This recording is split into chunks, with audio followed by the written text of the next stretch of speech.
উনি 6:20 সময় বাড়ি থেকে ময়লা ফেলতে বেরান।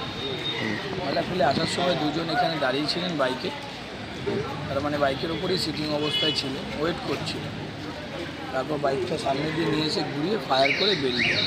উনি ফায়ার করে, সে ফায়ারের সাথে সাথে সে এবং হাত সামনে রেখে পড়ে যায় নিচে, তাহলে পরে গুলিটা মিস হয়। কিন্তু বারুদের যে ছাড়রা আছে তাতে হাত, মুখ, ফুক টোটালটাই ফোসকা পড়ে রক্ত জমে।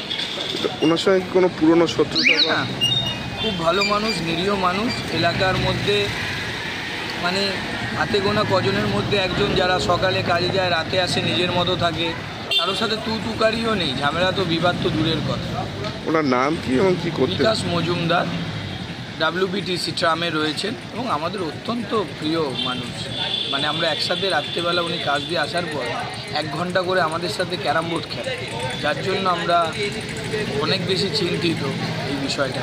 কেন হঠাৎ এরকম একটা জায়গায়, আর শান্তপ্রিয় জায়গায়? তো শত্রু কেউ নেই, আবার কেউ কোনো রকম লুট করতেও আসেনি যে টাকা চেয়েছে, সোনাদানা চেয়েছে, সেটাও নয়।